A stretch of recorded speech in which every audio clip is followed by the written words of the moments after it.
Today's readings from the book of Psalm deals with the subject of justice and God's judgment, and also heartfelt worship that is acceptable to God.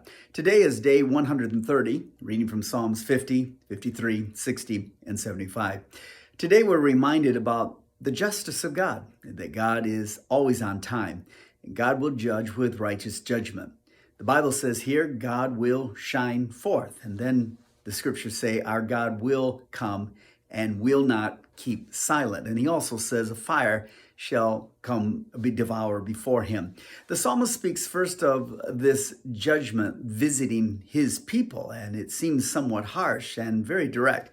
It's what the Bible tells us, in fact, that judgment indeed will begin in the house of God. Judgment's not intended to destroy, but rather it is a means by which to correct.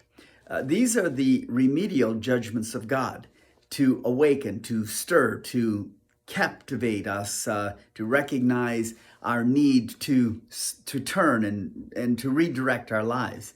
He's addressing the casual forms of ritual in these passages, especially from Psalm 50, dealing with this aspect of doing sacrifices out of duty, but not from the heart. God's saying, I don't need your animals. I own the cattle on 1,000 hills and the 1,000 hills as well.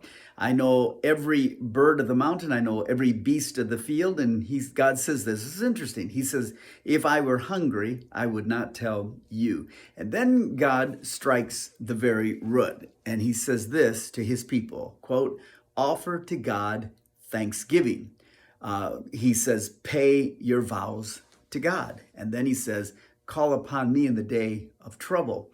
And it's as if God is saying, I want you to get real. That I want you to stop playing and going through the motions, but your heart's not in it. He says, you've violated my statutes. You thought that I didn't see. You considered that I didn't notice. But he says, these things you have done, even though I have kept silent. And then he says this, he says, you thought I was altogether like you. Now that striking passage, you thought I was altogether like you, is as if God is saying, you've brought me down to your level and you've tried to make me like a man, and I'm not. And so God's addressing a ritualistic worship from heart worship, how to really have a relationship with God that goes beyond form and ritual. One day, when my daughter Alicia was very, very young, I took her to McDonald's and she ordered a Happy Meal and I ordered a sandwich. When she received her French fries, she started eating them, and they were fresh and hot and looked so good. And so I was teasing her a little bit about them as if I was desperate to have one. In reality, I didn't. Yeah, she knows that I love French fries.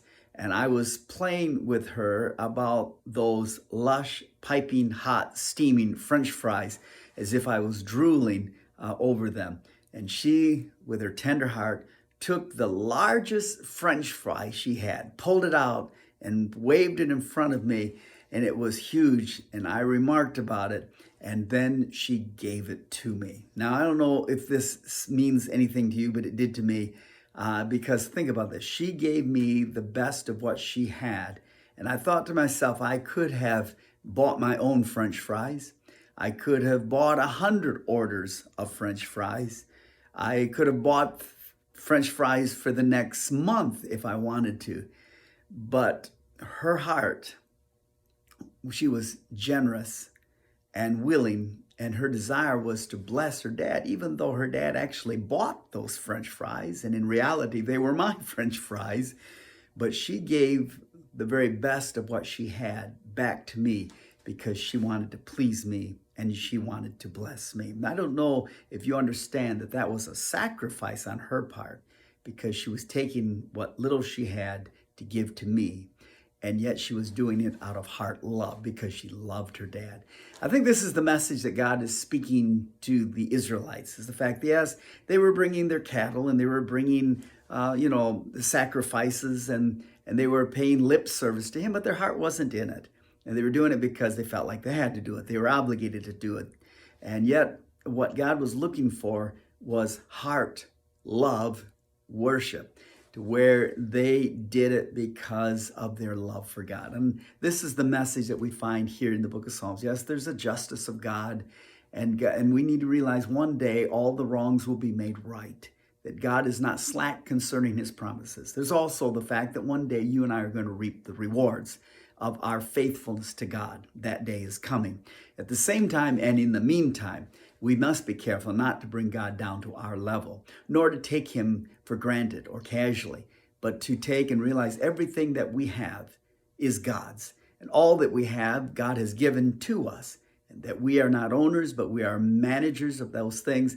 And when we give back to him in offerings, praises, sacrificial praise, it is a love language that touches the very heart of God.